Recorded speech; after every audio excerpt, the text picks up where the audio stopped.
കേരള മുസ്ലിംകൾക്ക്, പ്രത്യേകമായി പുതിയ തലമുറയ്ക്ക് മേജർ കാസറ്റ്സിൻ്റെ ഒരു അമൂല്യ ഉപഹാരം. ശംസുൽ ഉലമ എന്ന വിസ്മയം.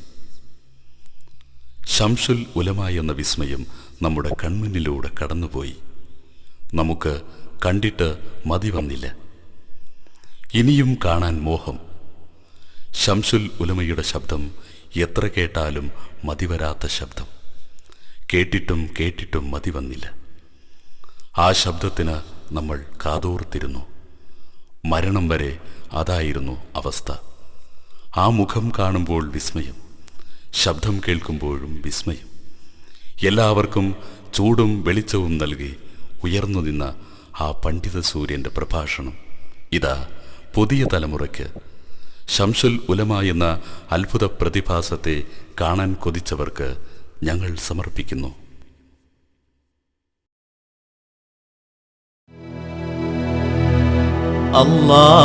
അല്ലാഹു അക്ബർ, അല്ലാഹു അക്ബർ, അല്ലാഹു അക്ബർ. ലാ ഇലാഹ ഇല്ലല്ലാഹു വല്ലാഹു അക്ബർ. അല്ലാഹു അക്ബർ വലില്ലാഹിൽ ഹംദ്. അല്ലാഹു അക്ബർ, അല്ലാഹു അക്ബർ, അല്ലാഹു അക്ബർ. ലാ ഇലാഹ ഇല്ലല്ലാഹു വല്ലാഹു അക്ബർ. അല്ലാഹു അക്ബർ വലില്ലാഹിൽ ഹംദ്. അല്ലാഹു അക്ബർ, അല്ലാഹു അക്ബർ, അല്ലാഹു അക്ബർ. ലാ ഇലാഹ ഇല്ലല്ലാഹു വല്ലാഹു അക്ബർ. അല്ലാഹു അക്ബർ വലില്ലാഹിൽ ഹംദ്. അല്ലാഹു അക്ബർ, അല്ലാഹു അക്ബർ, അല്ലാഹു അക്ബർ. ലാ ഇലാഹ ഇല്ലല്ലാഹു വല്ലാഹു അക്ബർ. അല്ലാഹു അക്ബർ വലില്ലാഹിൽ ഹംദ്. അല്ലാഹു അക്ബർ, അല്ലാഹു അക്ബർ, അല്ലാഹു അക്ബർ. ലാ ഇലാഹ ഇല്ലല്ലാഹു വല്ലാഹു അക്ബർ. അല്ലാഹു അക്ബർ വലില്ലാഹിൽ ഹംദ്. അല്ലാഹു അക്ബർ, അല്ലാഹു അക്ബർ, അല്ലാഹു അക്ബർ. ലാ ഇലാഹ ഇല്ലല്ലാഹു വല്ലാഹു അക്ബർ. അല്ലാഹു അക്ബർ വലില്ലാഹിൽ ഹംദ്. അല്ലാഹു അക്ബർ കബീറ വൽഹംദുലില്ലാഹി കസീറ വസുബ്ഹാനല്ലാഹി ബുക്റതൻ വഅസീല. ലാ ഇലാഹ ഇല്ലല്ലാഹു വല്ലാഹു അക്ബർ. അല്ലാഹു അക്ബർ വലില്ലാഹിൽ ഹംദ്.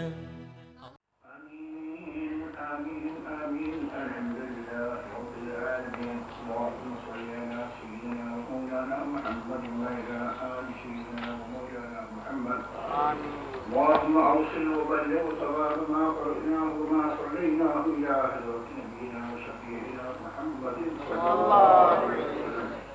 اللهم وآته الوسيلة والفضيلة والدرجة الرفيعة وبأسه المقام المحمود الذي وعدته ورزقنا شفاعته في الدين والدنيا والآخرة.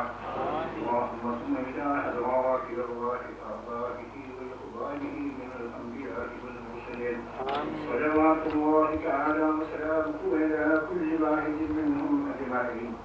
اللهم إلى حضرات أرواح أصحابه القدسيين والوحيين رضوان الله تعالى عن كل واحد منهم أجمعين. وإلى حضرات أرواح سائر الصحابة والقرابة والعترة والتابعين وتابع التابعين لهم بإحسان إلى يوم الدين. اللهم اجعلنا منهم برحمتك يا أرحم الراحمين. اللهم إنا نسألك بحرمة هؤلاء السادات الكرام أن تيسر لنا في أمورنا مع طاعة قلوبنا وأبداننا والسلامة والعافية في ديننا وأمرنا. اللهم اغفر لنا عبدا وصاحبا ومثلا في جميع أسفارنا وخليفة في أهالينا وأولادنا وأموالنا وتمس على وجوه أعدائنا وحسادنا وامسحهم على مكانتهم ولا يستطيعون المضي والمجيء إلينا. اللهم اجعل جمعنا هذا جمعا مرحوما مباركا مستجاب الدعوات ومقضي الحاجات وتفرقنا من بعده تفرقا معصوما برحمتك يا أرحم الراحمين يا أرحم الراحمين يا أرحم الراحمين. صلى الله تعالى وسلم على خير خلقه سيدنا ومولانا محمد وعلى آله وصحبه أجمعين. سبحان ربك رب العزة عما يصفون وسلام على المرسلين والحمد لله رب العالمين. بسم الله الذي لا يضر مع اسمه شيء في الأرض ولا في السماء وهو السميع العليم. بسم الله الذي لا يضر مع اسمه شيء في الأرض ولا في السماء وهو السميع العليم. أعوذ بالله من الشيطان الرجيم. بسم الله الرحمن الرحيم. والعصر إن الإنسان لفي خسر إلا الذين آمنوا وعملوا الصالحات وتواصوا بالحق وتواصوا بالصبر. صدق الله العلي العظيم وصدق وبلغ رسوله النبي الكريم. ونحن على ذلك من الشاهدين الشاكرين والحمد لله رب العالمين. ബഹുമാനികളെ, ഈ പ്രദേശത്തിൽ ഇത്രയും അധികം സഹോദരന്മാർ വന്നു ചേർന്നതിൽ ഞാൻ അതിയായി സന്തോഷിക്കുകയാണ്. നിങ്ങളെ കാണാനും നിങ്ങളുമായി സൗഹൃദ ബന്ധം സ്ഥാപിക്കാനും സാധിച്ചതിൽ ഞങ്ങൾക്ക് അതിയായ സന്തോഷമുണ്ട്. നിങ്ങൾ ഞങ്ങൾക്ക് നൽകുന്ന സ്വീകരണത്തിന് നിങ്ങളോട് അല്ലാഹു സുബ്ഹാനഹു വ തആലയോടും ആദ്യമായും നിങ്ങളോടും നന്ദി രേഖപ്പെടുത്തുകയും ചെയ്യുന്നു. ബഹുമാനികളെ, ഞാൻ വളരെ ദീർഘിച്ച് സംസാരിക്കുന്നില്ല. എന്തുകൊണ്ട്? ഇവിടെയുള്ള കാലാവസ്ഥ വളരെയധികം എനിക്ക് അനുകൂലമല്ല എന്നതാണ്. അല്പം ചില കാര്യങ്ങൾ മാത്രം നിങ്ങളുടെ മുമ്പിൽ വെച്ചുകൊള്ളുന്നു. നാം ഒരു സംഗതി ഞാൻ നിങ്ങൾ മനസ്സിലാക്കണം. അതെന്താണെന്ന് വെച്ചാൽ, ഈ ദുനിയാവില് നാം നിവസിക്കുന്നത് ദുനിയാവാണ്. ദുനിയാവിൽ ഹക്ക് മാത്രം അല്ല ഉണ്ടാവരുത്, ഹക്കോട് കൂടി ബാത്തിലും ഉണ്ടാവും. ആ കാര്യം തീർച്ചയാണ്.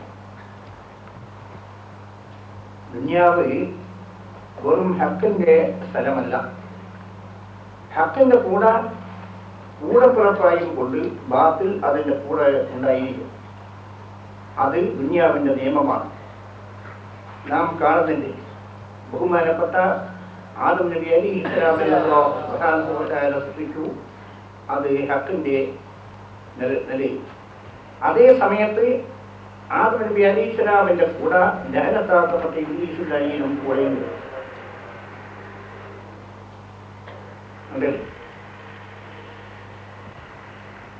അവന്റെ സന്താനങ്ങളും ഉണ്ട്. അവന്റെ സന്താനങ്ങൾ എന്നാൽ പരിശുദ്ധ ഖുർആൻ പറയുന്ന മിനൽ ജിന്നത്തി വന്നാസ് എന്ന് പറഞ്ഞിട്ടുണ്ട്. അവന്റെ സന്താനങ്ങൾ ജിന്ന് വർഗത്തിനും ഉണ്ട്, മനുഷ്യവർഗത്തിനും ഉണ്ട് എന്ന് പരിശുദ്ധ ഖുർആൻ പറയുന്നുണ്ട്. അവന്റെ സന്തതികളെ പറ്റി മിനൽ ജിന്നത്തി വന്നാസ് പരിശുദ്ധ ഖുർആന്റെ അവസാന സൂറത്തിൽ ആ കാര്യം വ്യക്തമായി അറിയിച്ചിട്ടുണ്ട്. അതായത് ഹക്കിന്റെ കൂടെ ഏത് സമയത്തും ബാത്തിൽ ഉണ്ടാകും. അതിനെ വേർതിരിച്ച് മനസ്സിലാക്കൽ ആണ് ഒരു മുസ്ലിമിന്റെ ഒരു മുഅ്മിന്റെ ചുമതല. ഒരു മുഅ്മിന്റെ ചുമതല ഹക്കിനോട് കൂടെയുള്ള ബാത്തിലിനെ വേർതിരിച്ച് മനസ്സിലാക്കി ഹക്ക് അനുസരിച്ച് പ്രവർത്തിക്കുക എന്നത് ഒരു മുഅ്മിന്റെ ചുമതലയാണ്. വെറും ഹക്ക് മാത്രമാണെങ്കിൽ ഇത് ദുനിയാവല്ല, വെറും ബാത്തിൽ മാത്രമാണെങ്കിലും ഇത് ദുനിയാവല്ല. ആലോചിച്ച് നോക്കൂ, ഹക്ക് എവിടെയുണ്ട്, ഏത് ഭാഗത്തുണ്ട്, അതിൻ്റെ കൂടെ ബാത്തിലിനെ കാണാൻ കഴിയും. ബാത്തിൽ കാണുന്നില്ലെങ്കിൽ അത് ഹക്കല്ല എന്നാണ് അതിനർത്ഥം. അതിൻ്റെ കൂടെ ഒരു ബാത്തിലിനെ കാണുന്നില്ലെങ്കിൽ അത് ഹക്കല്ല. ബഹുമാനപ്പെട്ട അഷ്റഫുൽ ഖൽഖ് നബി സല്ലല്ലാഹു അലൈഹി വസല്ലം തങ്ങൾക്ക് പരിശുദ്ധ ഖുർആൻ അവതരിച്ചു. അതിന്റെ ഒന്നാമത്തെ സൂറത്തുൽ ബഖറ, അതിൽ തന്നെ ആദ്യമായി വിവരിക്കുന്നത് മനുഷ്യവംശം, മനുഷ്യവർഗം 3 വിഭാഗമുണ്ടെന്നാണ്. ആദ്യത്തെ വിവരം മനുഷ്യവർഗം 3 വിഭാഗമാണ്. ഒന്ന് ഖാലിസ് മുഅ്മിൻ, മറ്റൊന്ന് ഖാലിസ് കാഫിർ, മൂന്നാമത് മുനാഫിഖ്, രണ്ടിൽ നിന്നും അല്പസ്വല്പം മിക്സ് ചെയ്തുണ്ടാക്കുന്ന മുനാഫിഖ്. ഈ 3 വർഗം ഒഴിച്ചുകൂടാത്തതാണ് എന്ന് പരിശുദ്ധ ഖുർആൻ സൂറത്തുൽ ബഖറ വളരെ വ്യക്തമായ നിലക്ക് നമുക്ക് മുന്നറിയിപ്പ് നൽകിയിട്ടുണ്ട്. അത് സൂക്ഷിച്ച് മനസ്സിലാക്കാൻ ഉള്ള ആഹ്വാനവും ചെയ്തിട്ടുണ്ട്. ഈ നിയമത്തിന് ഒരു സ്ഥലത്തും തന്നെ യാതൊരു നിലക്കും ഉള്ള വ്യത്യാസം നമുക്ക് കാണാൻ കഴിയും. ബഹുമാനപ്പെട്ട നബി സല്ലല്ലാഹു അലൈഹി വസല്ലം തങ്ങളുടെ നുബുവത്ത് എത്ര ശക്തിമത്തായ നുബുവത്താണ്, എത്ര ശക്തിമത്തായ ദൃഷ്ടാന്തങ്ങളോടുകൂടിയാണ് നബി സല്ലല്ലാഹു അലൈഹി വസല്ലം തങ്ങളുടെ ആഗമനം. എത്ര ശക്തിമത്തായ ദൃഷ്ടാന്തങ്ങളോടുകൂടിയാണ് എന്ന് ഞാൻ അത് കൂടുതൽ വിവരിക്കുന്നില്ല. നമുക്കറിയാം ആ കാര്യം. എത്രയോ ശക്തിമത്തായ ദൃഷ്ടാന്തങ്ങളോട് കൂടിയാണ് നബി സല്ലല്ലാഹു അലൈഹി വസല്ലം തങ്ങളുടെ വരവ്. പക്ഷേ അതേ സമയത്ത് നബി സല്ലല്ലാഹു അലൈഹി വസല്ലം തങ്ങളുടെ ഹദ്റത്തിൽ തന്നെ മുനാഫിഖ് എന്ന വിഭാഗം ആ ഹദ്റത്തിൽ തന്നെ ഉണ്ടായിരുന്നു. അബ്ദുല്ലാഹ് ഇബ്നു ഉബയ്യ് ഇബ്നു സലൂൽ അതിന്റെ നേതാവുമായിരുന്നു. കണ്ടോ, അങ്ങനെ ഉണ്ടായിരുന്നു എന്ന് മാത്രം അല്ല, അവർ എന്ത് ചെയ്തു എന്നാൽ നബി സല്ലല്ലാഹു അലൈഹി വസല്ലം തങ്ങളുടെ മസ്ജിദ്, പള്ളി, ആ പള്ളി മസ്ജിദുൻ നബവി, അതിന്റെ എതിരായും കൊണ്ട് ഒരു മസ്ജിദ്, ഒരു പള്ളി തന്നെ നിർമ്മിച്ചു.